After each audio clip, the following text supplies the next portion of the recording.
नमस्कार, आपका स्वागत है। महान आचार्य शुक्राचार्य ने अपनी नीति में चालबाज औरतों के लक्षण बताए हैं। ऐसी महिलाओं से किसी भी पुरुष को सदैव सावधान ही रहना चाहिए, नहीं तो उसका अनर्थ होना तय होता है। क्योंकि ऐसे पुरुष जब किसी ऐसी स्त्री के मोहजाल में फंस जाते हैं तो उन्हें मृत्यु के अलावा कोई अन्य चीज मुक्ति नहीं दे सकती। क्योंकि ऐसे दुष्ट स्त्रियों की माया ही ऐसी होती है कि वह बुद्धिमान से बुद्धिमान पुरुष की मति को भी भ्रष्ट कर देती है। इनके सामने बड़े बड़े तपस्वी अपना तपोबल खो देते हैं तो साधारण मनुष्य का कोई ठिकाना ही नहीं है। इसलिए अगर आप भी किसी ऐसी स्त्री के मोह में पड़ रहे हैं तो सावधान हो जाइए, अपने कदम पीछे खींच लीजिए। क्योंकि आप ऐसे मार्ग पर चलने जा रहे हैं जहाँ से लौटना असंभव है। ऐसा मार्ग आपको अनर्थ की ओर ले जाता है। स्त्री भले ही रूप से सुंदर हो, बातें उसकी मधुर हो, लेकिन उसके मन के अंदर छिपा कपट जानना बड़ा ही मुश्किल कार्य है। बड़े बड़े विद्वान भी स्त्रियों के मन का कपट नहीं जान पाते।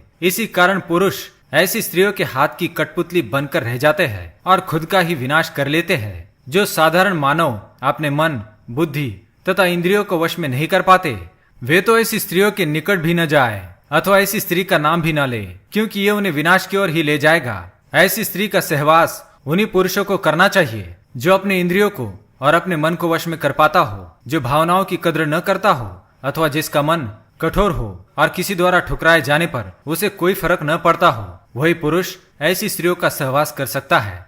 परंतु जिस व्यक्ति का हृदय कमजोर हो और जो दुख और अपमान सहने की शक्ति न रखता हो, उसे तो कभी भी किसी दुष्ट स्त्री के समीप जाना नहीं चाहिए। इसलिए अगर आपका हृदय भी कोमल है तो आप इस वीडियो को अंत तक जरूर देखें और जाने कि आपको किस प्रकार की स्त्रियों से दूर रहना है। वैसे देखा जाए तो बार बार यातनाएं मिलने के पश्चात व्यक्ति का हृदय कठोर बन जाता है। ऐसी दुष्ट स्त्रियों का अनुभव आने पर व्यक्ति को दोबारा कभी उनके पीछे नहीं जाना चाहिए। तो आइए आपको बताते हैं कौन सी है वो महिलाएं जो बुद्धिमान से बुद्धिमान, शूरवीर तथा महान ज्ञानी पुरुषों को भी किसी पतंगे की तरह जलाकर राख कर देती है। सबसे पहली, मद पैदा करने वाली। मद पैदा करने वाली औरतों से किसी भी बुद्धिमान पुरुष को सावधान रहना चाहिए। ऐसी औरतें जब अपना काम निकलवाना होता है तो मद पैदा करती है, अर्थात मीठी बातें करती है, अपने रूप से मोहित करने का प्रयास करती है। अगर स्त्री के ऐसे हाव भाव को देखकर कोई पुरुष ऐसा समझने की भूल करता है कि वह स्त्री उससे प्रेम करती है अथवा उस पर मोहित है, तो उस पुरुष से बड़ा मूर्ख संसार में कोई नहीं। क्योंकि ऐसी स्त्री उस पुरुष का उपयोग करके उसे नष्ट कर देती है। इसलिए एक बुद्धिमान पुरुष को मद पैदा करने वाली स्त्री से सावधान ही रहना चाहिए। क्योंकि जो ऐसी स्त्रियों के मुंह में फंसता है वो मृत्यु को ही गले लगाता है। दूसरी है छल करने वाली। छल करना स्त्रियों का सबसे बड़ा दुर्गुण है। स्वार्थी स्त्री मूर्ख पुरुष के साथ छल करती है। पुरुषों के साथ ही नहीं, वह तो अन्य स्त्रियों के साथ भी छल करती है। दूसरों के घरों में झगड़े लगाना, दूसरों के घर तोड़ना इनकी दिनचर्या होती है। ऐसी औरतों को दूसरों को कष्ट में देखकर आनंद मिलता है। यह औरतें विपाद करती है, धमकी देती है, दूसरों के राज जानने के पश्चात उन्हें भयादोहन करती है। दूसरों का हित करने के लिए जो भी अनिष्ट कार्य हो वह बिना सोचे ही कर देती है। तीसरी है निर्दयी।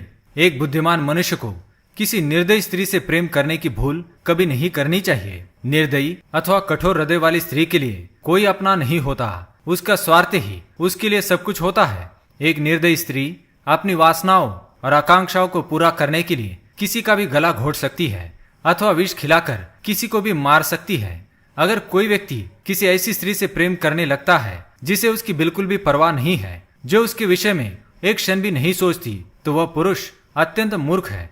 उसका विनाश होना तो तय है। चौथी स्त्री है ढोंग रचने वाली। जो स्त्रियां बात बात पर ढोंग रचती है अथवा स्वांग रचती है, उनसे पुरुषों को तुरंत ही दूर चले जाना चाहिए। क्योंकि ऐसी औरतें अपने फायदे के लिए स्वांग रचती है और इनके मुंह में फंसे व्यक्ति से कोई भी अनिष्ट कार्य करवा सकती है। जिस प्रकार कैकेयी ने स्वांग रचकर राजा दशरथ को श्री राम को वनवास में भेजने के लिए विवश किया था, उसी प्रकार ऐसी स्त्रियां ढोंग रचकर अपना स्वार्थ सिद्ध करती है। जो पुरुष ऐसी स्त्री के ढोंग से तुरंत प्रभावित हो जाता है और उनका कहा मानता है, तो ऐसे पुरुष का विनाश होना तय है। वह स्त्री उसे एक न एक दिन ऐसी मुसीबत में डाल देगी जहां से निकलना उसके लिए असंभव होगा। पांचवी और अंतिम स्त्री है घमंडी। जिस स्त्री को अपने रूप एवं यौवन पर अत्यंत घमंड है, ऐसी स्त्री से प्रेम कतई नहीं करना चाहिए। क्योंकि घमंडी स्त्री दूसरों को तिनके के समान समझती है। वह जब उसका मन चाहे किसी के साथ होती है, वह जब मन चाहे वह किसी का भी त्याग कर देती है। ऐसी स्त्री के साथ रहने वाले पुरुष उनके दास बनकर रहते हैं और जीवन भर दुख झेलते हैं। तो दोस्तों, ये थे वो स्त्रियों के 5 लक्षण। अगर किसी स्त्री में ऐसे लक्षण हो तो उसके समीप जाना मूर्खता है। इनके साथ रहने से अच्छा है कि आप भयानक जंगली जानवरों से घिरे हुए वन में जाकर रह ले। आपके विचार से क्या ये बातें सही है? हमें कमेंट करके अवश्य बताएं। धन्यवाद।